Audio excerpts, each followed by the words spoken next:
Wow, that's my YouTube video with over 10,000 views. Like, actually, over 10,000 people clicked on that video and watched it. That's insane. And what upsets me the most is that that video kind of sucks. The Bloodborne one that followed was, in my opinion, actually quite well made, and it wasn't horrendous, but damn, you guys loved it. I shed a white tear down my leg when I first saw how well that video did and how well people received it. And I have to say, it certainly motivated me to continue making videos. Not that I was demotivated or anything, but on that note, you don't actually see these videos in the order that I'm making them. I'm building up to something so far, and for now I'm keeping a couple in reserves at all times, and I'm kind of trying to make sure that people don't get sick of the same game too many times in a row. That being said, I want to make sure everyone is aware of how grateful I am for the continued support. I feel like a radio host or something saying stuff like that, but it's true. This channel is pointless without you guys, and I want it to be known that if something isn't up to snuff for my handsome and talented subscribers, it'll be changed. Now, enough jerking each other off. On today's agenda, can you beat Demon Souls with only Pyromancy? Now, what actually is Pyromancy? So, Pyromancy is any spell involving the use of either fire or poison in the Souls series. But why is it called Pyromancy when there's poison? I don't know, man. I just work here.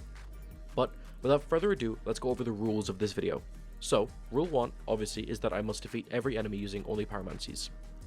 Rule 2 doesn't exist. There's one rule, it's a one-note challenge run. I did this to get myself back into the swing of things at this game. That being said, the run does end up being one of the more complex and challenging runs I did on this channel. Certainly much more infuriating the Hex's only video. So, pray tell, can you beat Demon Souls with only Pyromancies? Oh, but look at you. You haven't just clicked on any old YouTube video, nor even any old Demon Souls video. This is the epic of the pyrotechnician known as Youch! But what pyromancies are even offered to us in Demon Souls? It isn't even its own spell class in this game, right? Well, I'm glad you asked. There are 8 pyromancies in the game. We don't have any use for Plague Cloud or Acid Cloud, as all bosses are immune to it. This leaves us with a nice even 6, and we actually start the game with this one, Flame Toss. But you'll have to keep watching to see the rest of them. So if you're in the 70% that make it through the first 2 minutes of my videos, I just wanted to say thank you very much. I hope you enjoy this video, I hope you enjoy the rest of my videos, and let's get started. Without any further ado, it is time for Youch to bring the heat. Alright, so, first order of business. I'm mega fucking fuming I wasn't able to pick the royalty class. It is my favorite starting class in literally any FromSoft game ever. It starts with mana regenerating rings, a double boost to mana with headgear and silver catalyst, and it's significantly lower levels, so the first few levels are cheaper to get. The upside to being the magician though is that Flame Toss is an amazing spell. We can literally blow the head off the first Dregling we meet like it's nothing. And I was curious on the 1 damage, and so I subjected the next Dregling to multiple minutes of blunt force trauma before letting my curiosity get the better of me and seeing how much mana I'd have to waste to kill a knight. The answer is actually not that much, but pressing on through the first tutorial dungeon, even a tank is visible in the shadows of war. The Vanguard is kind of just a more difficult Asylum Demon, but considering we have a range advantage, the fight is over almost instantly. You never stood a chance, buddy. Sorry. But beating the tutorial in Demon Souls does allow us to pick up some free grass and souls, as well as multiple upgrade materials I'll never use. That's right, in this game you're not actually able to upgrade your catalysts in any way save for transmuting them from the wooden catalyst to the insanity catalyst. But now, let's have a swing at Dragon God. Oh my god! Oh my god!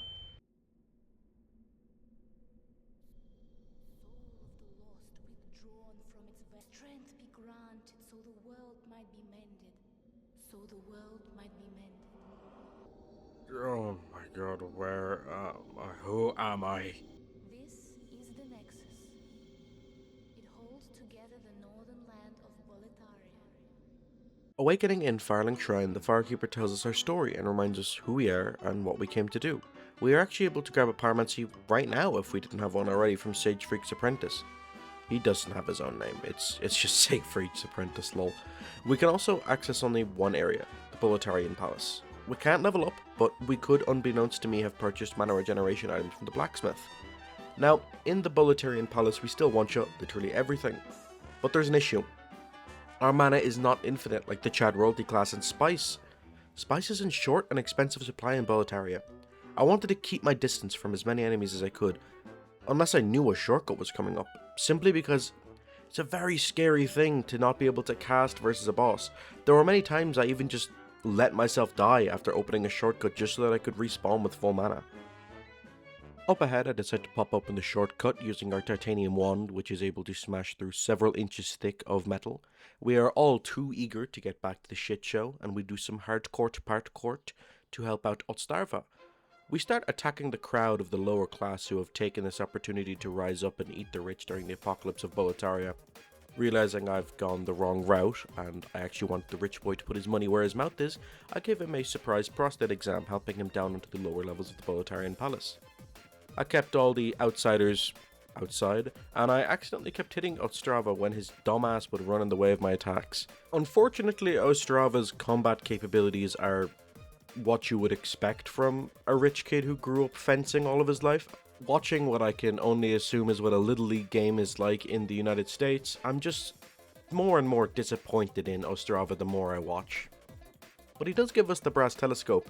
Unfortunately, I don't think we're going to be getting the same level of high quality scenery shots, but we do get a nice shot of Ostrava walking away.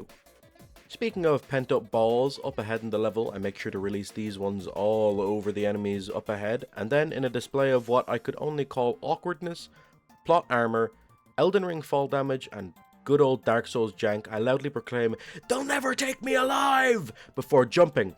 Then I fail to quit out, but I survive, so that's kind of awkward. I hold down tab to turn on my super speed, and I make my way back up and around to where I wanted to go to progress through the level, being ever cautious of my growing mana hunger. The red dragon shows me that there's levels to this pyromancy shit, and I'm standing there in pure awe getting beat off by a bunch of soldiers. Wouldn't be the first time, am I right, guys? But in my panic, I do have to just say that I really like Boletaria 1-1. I think it's a great introduction to the Souls series. It's got everything you want, you know, a dragon bridge, bunch of enemies, bunch of shortcuts. Like, the level design here is incredible, and I think it's not when the Souls series peaked, but it's definitely a good indicator of it. Dying immediately following opening the shortcut, because I swear quitting out in this game is 100 times more difficult than fighting Promised Consort Radon, I make sure to go back there, post haste, flying up the tower, risking losing all of my souls. And I know what you're thinking, it's like 5k. 5k in Demon Souls is like 40k in any other game. I get quickscoped going down the stairs by this one firebomb user, make my way around the dreglings, and then I come face to face with the wall. You can't knock it down, you can't stall it out, it's the wall, so I just end up dying again, and I gotta go all the way back again. You kind of get stuck in these loops in Demon Souls where you just get tilted and you gotta keep repeating progress, but eventually I do make it there, and I can finally throw open the main shortcut, and then I can get ready for Phalanx. Confession, I lost all the footage of me fighting the Phalanx, so I remade my character and I redid literally everything. This was all after beating the game. So I came back, and fun fact, it is actually possible to destroy the Phalanx with only 1 mana bar's worth of Flame Toss. I got it in the original clip, but I didn't get it here, and that was kind of just my own stupidity because I was throwing Flame Toss that obviously weren't going to go in because there were a bunch of little guys standing around them. Now, this is a pretty good indicator of how the run is going to go. Bosses are never really going to be the issue, it's just going to be getting through the areas that's challenging or fun to cover. In the end, on a smither of health, just kind of no reason not to use the consumables, I'm never touching this character again. I still just decide that I think it would be cooler to get that photo finish. I think I'm just really lucky the Phalanx didn't continue to heal himself, but considering we still had 3 bottles of spice in reserve, I don't think it would have been a problem. So, on the topic of having lost the footage for the latter half of 1-1, I actually lost the footage for the first 20% of Tower of Latria. And look, before this challenge run, Tower of Latria was actually my favorite area in the entire game. Luckily for us, the prisoners do not give us any issue because they won't swing at us. Neither do the Eldritch Horror Jailers. The Cthulhu Jailers gave us no issue, which I'm just so thankful for because usually they are a run killer. Going up ahead, we are able to kill whatever the hell this thing is because it guards a lot of aged spice for us. And this is actually my first run using magic in a Demon Souls video. Now, I've done a soul level 1 run in which I used Flame Toss, But that's not really the same thing, because of course you have infinite mana regeneration. Going ahead, I make sure to pick up the fluted set for some nice heavier greaves, and the silver catalyst, because you never know. For those that don't know, the silver catalyst just gives more mana compared to the wooden one. I grab the clever rat's ring, or the red tear stone ring for the uninitiated, and then I just fucking kill this guy. I grab the Prison of Hope special key, teleport back to the jail cell that I'm going to be using on him, and free the freaky sage. Ah, shit, no, I'm sorry, it's not this one, it's this one. Sorry about that, man, that must have been really awkward. Magnificent. So, for now, our business here in the Tower of Latria is concluded. I don't really want to do the Fool's Idol without having a much higher damage output, so we head back to the Nexus and... Do you see how important selfless acts are? Does anyone else think that the guy also kind of sounds like Baron's Castle? Also, I've never spoken to him, I don't know what that dialogue is about. But we've decided to take our talents to Stonefang Tunnel, and as usual, we are getting beat the fuck up by the dogs. But you're probably wondering, what are we doing in Stonefang Tunnel? Well, a lot of the enemies here are fire resistant, but this is also the place that we're going to be getting all of our pyromancies from, bar the poison spells that I mentioned earlier. We have a duel with this real deal fat pyromancer up ahead, and I was disgruntled because he didn't drop his clothes, but that's only the remake he does that. I forgot that's even a system in this game. Look, I'm really weird about old RPGs. I will usually always defend an inventory limit, even in the case of Pokemon Red and Blue, but in Demon Souls, I don't know what it is, man. It just doesn't feel right. We'll make sure to pop open the shortcut going up ahead to the weird little fire salamander area, and there's so many cutscenes for just the mundane in this game. I mean, like, in Dark Souls, that would just be, you know, a door pops open. In Elden Ring, it's a little pop-up message at the bottom. But going through the area, we pick up a bunch of useless materials, making sure to kill all the guys in one hit on the way, before getting absolutely real deal sluggered by these weird little gnome guys. And then we have the most dangerous encounter of the run that we survive, where we almost get absolutely chefed up by these three puppers. Luckily, I have played Pokemon, and I know that fire is super effective against dog. And then on the way back up, we actually get caught in some traffic, so we gotta let him pass. It's just good manners. While that's happening, let me tell you about the lore of this area. So basically, you go mining here and it turns you into a snake. Why specifically a snake, I'm not sure. It just does turn you into a snake. Up ahead, we make sure to kill the fat official here, and I really thought this was where we got the official sat, but I was wrong. Going up ahead, we start seeing some spider webs. I think we're in Quailag's domain, and I grabbed the Crisp Blade, which is a godsend for any magic run. And then it's time for the Armor Spider, who a lot of people thought this is where the run was going to end. The fire can't come further than there, unless it's like one of those, I guess. The Armored Spider was a massive challenge in all of the other challenge runs I've done, and it's because it's just a boss that kind of wants you to get good at rolling. There is kind of the incentive of the spider webs burning you away, showing that you're not meant to be immobile in this fight. Oh wait, I found the spot. Eventually, though, we do find the spot, and we are able to make the famous Aping, a Khmer name for Cambodian delicacy of deep-fried tarantulas. We're actually able to pick up the hard demon soul from the bonfire here, and I have to say, I don't think it was that hard. Back at the Nexus, we are faced with a conundrum. I don't want to trade the soul to get the spell, because I need to trade this soul to get another spell later in the game. That's crazy. With a totally legal soul dupe that wouldn't make the old one cry, we are actually able to get infinite hard demon souls and pick up the fire spray spell from Sage Freak. And this spell is quite useful, but certainly not where we're going. We continue back down the Stonefang tunnel in an attempt to make it to Dragon God in record time.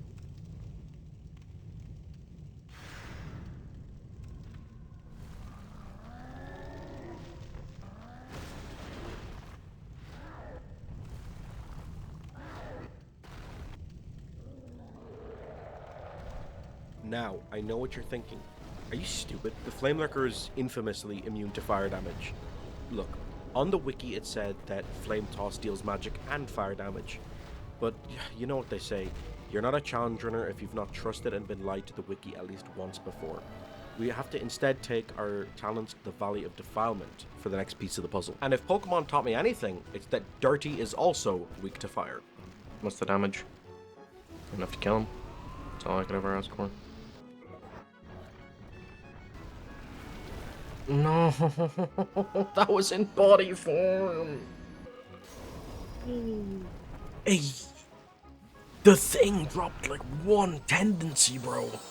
Playing through Valley of Defilement with one lower world tendency than normal is miserable. But you're probably wondering, what are we even doing in the Valley of Defilement? So, the Leechmonger actually gives us access to our next spell, known as Poison Cloud.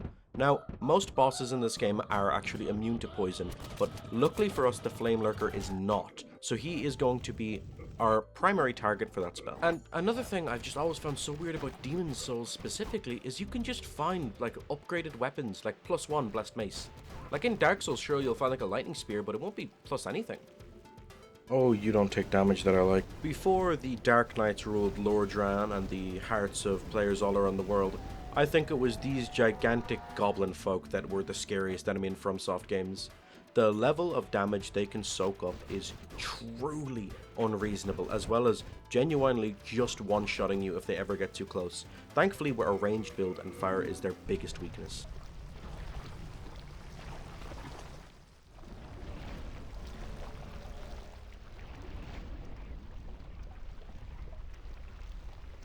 How well does this work?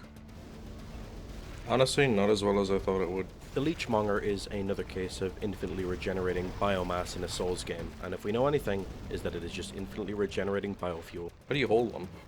Oh, not very well at all. I should have been doing this. It is worth noting that Flame Toss seems to be significantly better at dealing with bosses than Fire Spray, and as much as I seem to like Fire Spray, it just doesn't have the damage output. Sure, it's mana effective, but in a run like this, we're never really focused on that. You have your wits about you.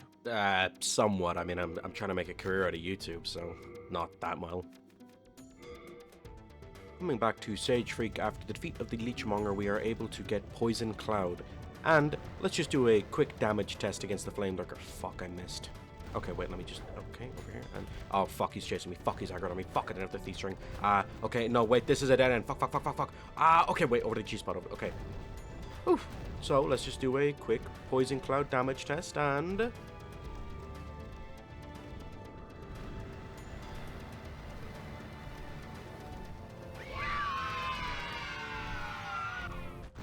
Okay, be so for real. There was never a world where I wasn't just going to 1 second the Flamelurker if that's how we're killing him.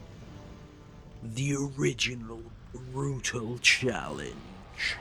Next up is Dragon God, which is, unfortunately, as far as the run goes, an Oingo and a Boingo, and we can get him down to the smallest amount of health possible. And he's immune to fire damage and poison. So, that's it. You cannot beat Demon Souls with only Pyromancy. I beat him to death with the Silver Catalyst, which to be honest must have been really annoying for him.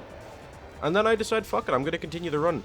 I head back to the Nexus, and this is where we can get our next spell off of Sage Freak, the Fireball. But first, before we get into this wizarding classic, you get so many more soul items in Demon Souls.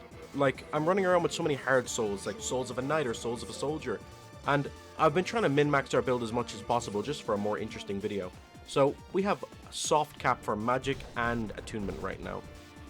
And look, a quick overview of Fireball is it's Flame Sling but a little more damage, and AoE, which is, you know, always nice. I don't care how small the room is, cast that Fireball. I am a little upset that there is no splash damage from Fireball, as I feel like that's kind of a staple of it. So, in my anger, I cast a Poison Cloud and leave him to die slowly and painfully by himself. We continue on ahead, making sure to blow the head off of all of the Dreglings, seeing 510 is crazy. I want to see how close we can get to just blowing the fucking head off the Tower Knight.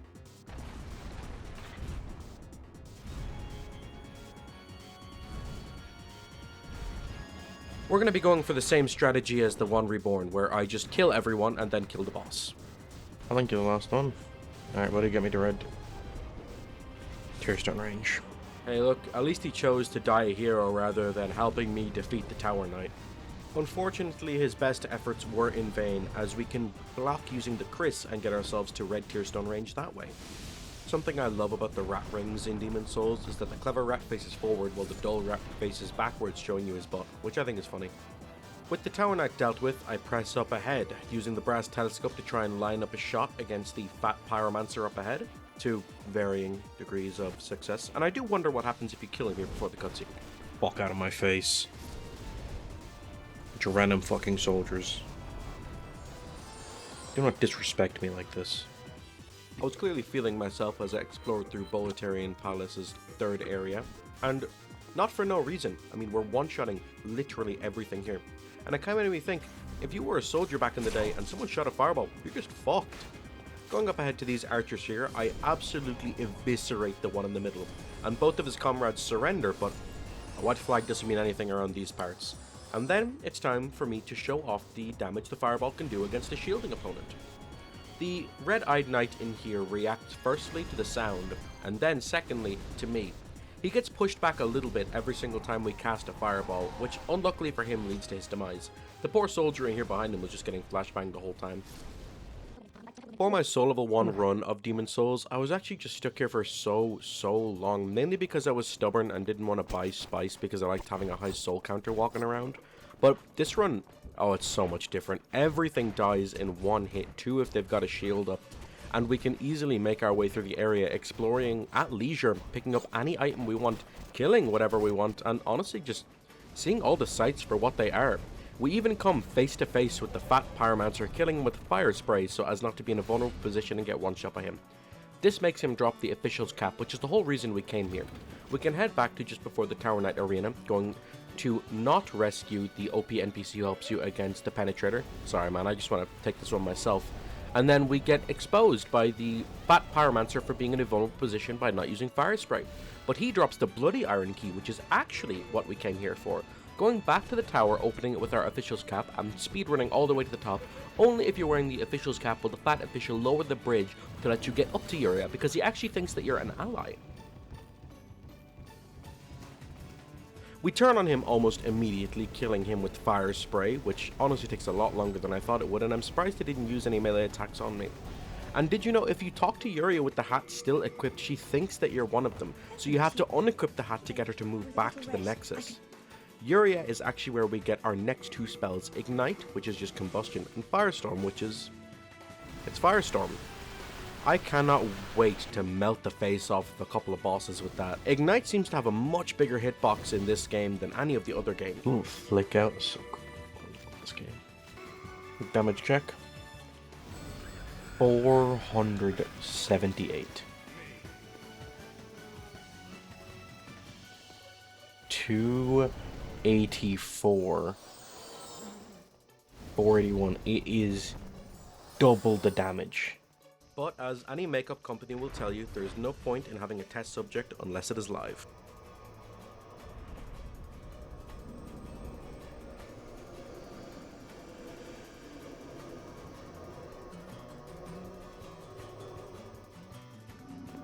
Here, just smack me up a bit there, Matt, please. Please, can you smack me up a bit?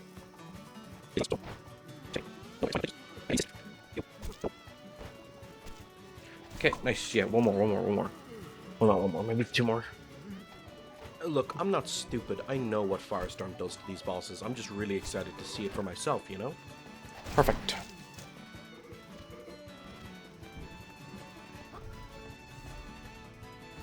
Holy fucking shit. What the fuck?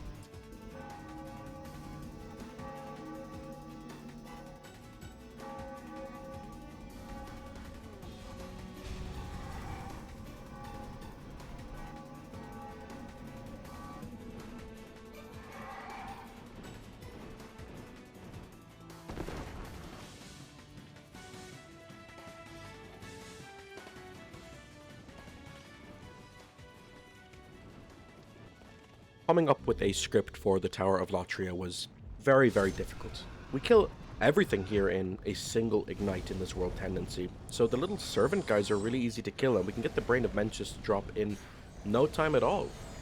Hell, even the gargoyles die in one attack, and I remember those guys being very, very bulky.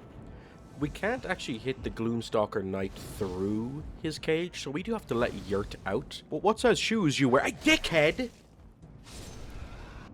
After running Little Bro for his foams, we make sure to take the cage lift down in Sen's Fortress so that we can go back to That's the wrong script, sorry guys. We make sure to take the cage lift down to the Tower of Latria so that we can continue the story. And even the little man beasts down here get murdered in just one ignite. And we've enough health, just enough that it's fine. I got caught fumbling in my inventory here, and I died, and this dropped the world tendency by 1. And the Tower of Latria's world tendency is a fickle mistress. It's like a 5-minute run back to that exact spot. And when I tell you, this was the least fun I've ever had in a Souls game in my entire fucking life. I am not joking in any way.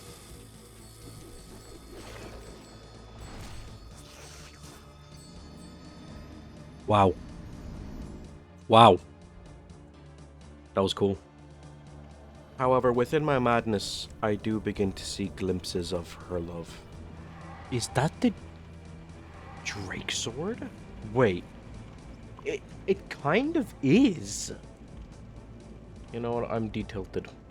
Because I'm holding the Drake sword. Kind of. The Drake sword's cousin. Close enough, damn it. But unfortunately, the Drake Sword's cousin was actually hurting rather than helping, because the Chris, while boosting your magic damage, actually reduces your magical resistance. Fuck you. Fuck you. Fuck you. Fuck you. Fuck you. Thankfully, though, we do eventually make it past the Mind Flare, and I am a little bit annoyed because the world tendency has made it so that the gargoyles just about don't die from an ignite.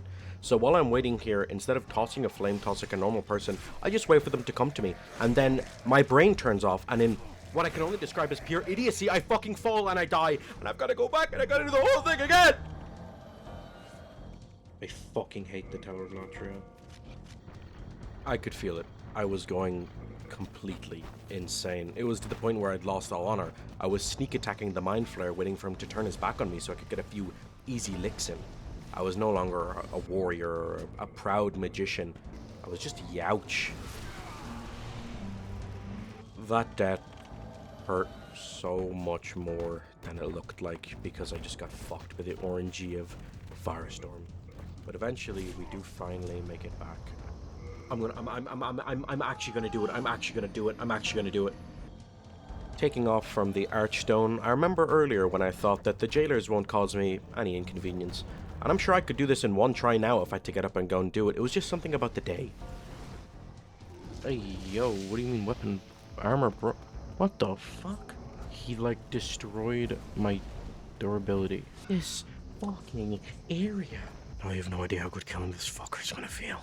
And a sweet, sweet, sweet, sweet victory. Yeah, it's all for the taking. The fort and the night. It was finally over. I made it to the top, I cast Firestorm, I dropped the Brain of Mensis, and I was finally able to get my Blood Rock.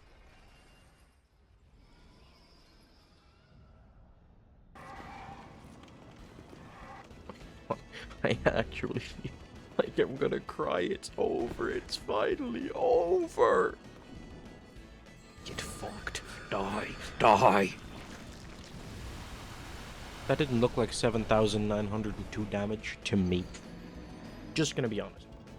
Now, I was just so tilted from playing this game, and to be honest, it's not really the game's fault. I should have just put the game down for a bit because I was getting so upset. The man-eaters took me a few attempts, but to be honest, they weren't an issue, really. I had Firestorm and I knew this was the way it was going to go. It was just kind of about getting the RNG for it to happen.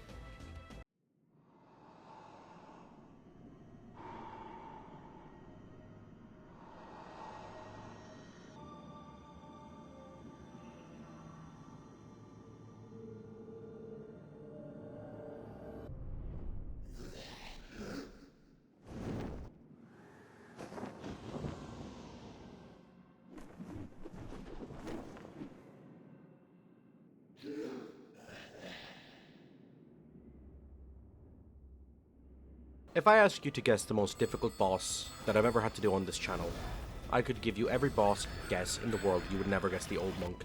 But somehow, it was still the fucking Old Monk. This is the shittest game I've actually ever played. Why? Like, oh my god! This is like the 100th fucking time I've gone up this fucking ladder. Now, I'm not going to subject you guys to me dying over and over again, because I've already done that this video. My viewer retention's, not as great as it is, but I do have to say the Old Monk was uniquely challenging in the way that I couldn't really go into RTSR because I couldn't one-shot him. He's hard-coded to roll whenever spells get thrown out, and it's why I honestly think I would have rather fought a real player than the AI. The AI is just coded to roll whenever a spell throws out. It doesn't even matter what spell it is. So I kind of could only really rely on counter-attack ignite damage. If I gave you a guess at how many attempts this took me, you would never get it. This took me 13 attempts minimum. This took me at least 13 attempts. 13 attempts where I made it to the boss room. Considering how many more times I died to the mind flares on the way up, 13 is an absurd number. And mainly it's because of those little homing soul mass. I couldn't fight him in RTSR because I'd always get clipped by one of them. And if I'm in RTSR, he honestly doesn't even bother attacking. He runs around and just waits for his balls to shoot out. I think he knows to play to his advantage like that. The only way that I could successfully and reliably get damage off was if I saw him roll and I knew I could get a counter hit with my ignite. Now, on this tiny little sliver of health here, I was absolutely shitting it. I did not want to have to go all the way back up. I did not want to have to refight the mind flares, and I did not want to have to rewatch that cutscene that plays at the bottom of the stairs every single... Sorry, I can't. After seeing what is probably the most egregious ignite ever, I just throw out a flame toss, a Hail Mary, and we win. And I think it's cool that Youch does the same little sidestep thing as the Hexer when he stops moving to the left. But that was it, the hardest boss in the run was over. Using these souls of the fallen is nothing new in games like this, in fact it's the primary way of gaining strength. However, with the soul of the old monk came the insanity that he had brought to the Tower of Latria for so long. Youch had been corrupted. No longer a regular pyromancer or even a regular warrior, he was insane, cruel, vicious, only caring about efficiency and how much damage he could get off. What happened in the Shrine of Storms, it wasn't an honorable fight, it was a disgusting slaughter. Despite their intense resistance to the fire, Youch had accumulated too much power, too many souls, and even using the weakest catalyst in the game was still able to kill them in one shot. The Adjudicator, famed for being one of the most powerful demons, so strong that he had even become obese from gorging on souls, he didn't even stand a chance against Youch. Completely in hyper mode with only the Chris boost, Youch was able to kill the disgusting gluttonous demon in 2 strikes. Continuing ahead in the Shrine of Storms, even against the tall lanky laser creatures, they just died in 1 hit in hyper mode. Any creature that tried to stealth attack Youch, his 6th sense, granted to him by the old monk's headband, would warn him, and he could destroy them easily with a Firestorm.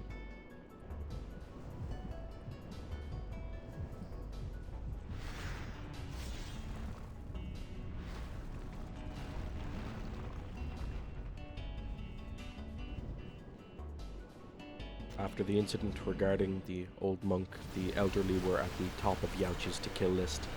The old hero was decimated in a single spellcast. He did take it the best on the chin, but you can't really take a swing from Sunny Listen on the chin regardless. Going ahead to the Storm King, this is one of the few gimmick fights that you can actually just accomplish pretty easily if you're going for a magic build. We made sure to kill all of the Sky Rats just so that the Storm King would die completely alone and afraid, because that's the kind of person that we were slowly turning into. I should have probably been in hyper mode for this, but I don't know. It was just too risky, and I was still in a bad mood from the Tower of Latria, so I didn't even want to run the risk of dying again. But the Storm King died in only 2 fireballs, so it's not like we really needed to be in hyper mode. It's kind of just a pet peeve, I guess. But with that, the Shrine of Storms was done, and in record time. Even with the lower than usual world tendency, by this point the Valley of Defilement was child's play for us. Everything here is weak to fire, just by their virtue of being disgusting diseased beasts. This of course then extends to the Dirty Colossus, who, look, is a joke in a regular playthrough. In a run like this, I shouldn't even really be covering him. Go forth, Galvinland. May you be unharmed. Immediately up next, it is time to harm Garl Vinland, and you can give Maiden Astraea a peaceful death where she comes to terms with what happens. She doesn't try and fight, she doesn't try and out-heal your damage, she won't fight back, she will just take her own life, but that's not what we're here for anymore. Youch has suffered too much, he's He's no longer even human. He's something so much worse. He's a demon. And he is one drunk on power. Burning away at the infinite rot produced by Maiden Astraea, he denies the sick and diseased even that. After stripping away the final comforts of the dying, Yauch decides to head back to the Boletarian Palace to finish what he started. Now, this area has already been cleared out, but I suppose in an act of bloodlust maybe, I decide to just finish killing literally everything.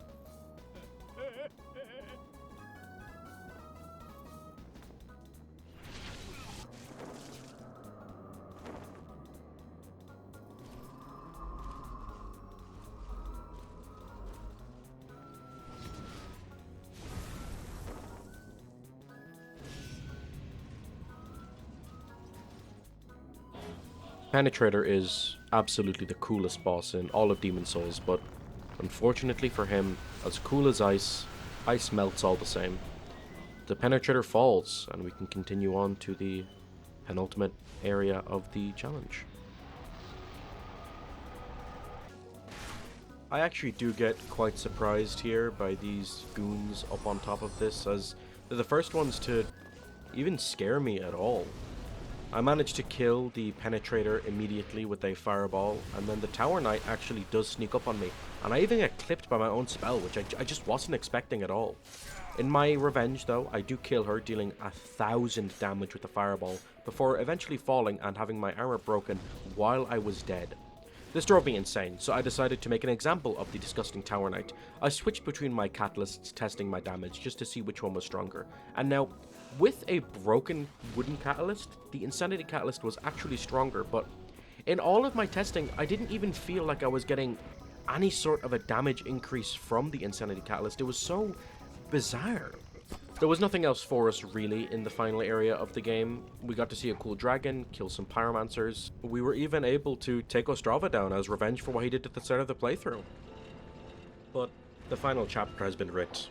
Destiny has been destined. It's over.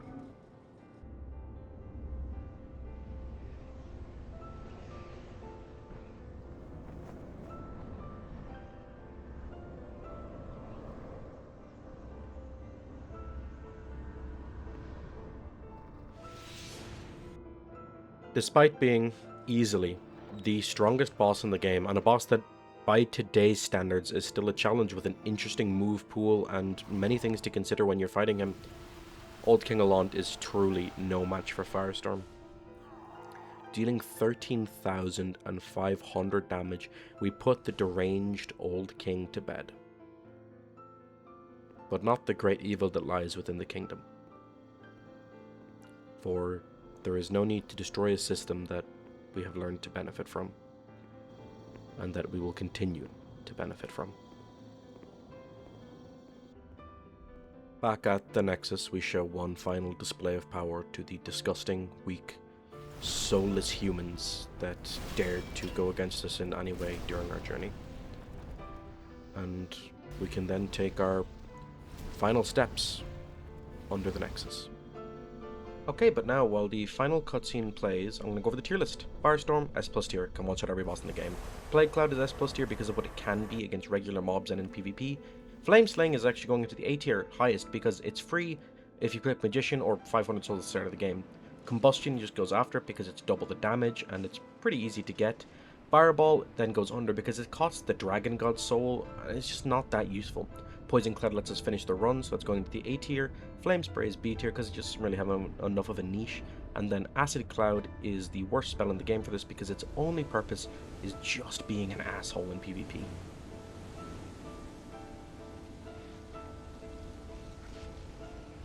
Old One, I have brought thee what thou wishest, thy new demon. Waking up on the beach, still hungover, an experience not dissimilar to last Friday, I make sure to tie up one last loose end before rolling in to take on the Bed of Chaos. And his little monologue is, of course, moving. But there is nothing more moving than the idea of total, ultimate power. Casting the Firestorm on King Allant, we get the highest damage number we've ever seen, 16,368. Stepping over the once beloved Firekeeper, we make sure to rub it in that she has been nothing more than an accessory to us. And, of course, we take to the side of the old demon. No, you cannot beat demon souls with only pyromancy. The dragon god is immune to fire and poison. But that didn't stop us. So yes, you can beat demon souls with only pyromancy, but not without going a little bit insane. If you've made it this far, I just want to say thank you so much for watching. Maybe watch another one. That one there on the right, it's a pretty good one. As always, the dragon we left alive, the maiden is dead, and you, my dear viewer, are going to subscribe.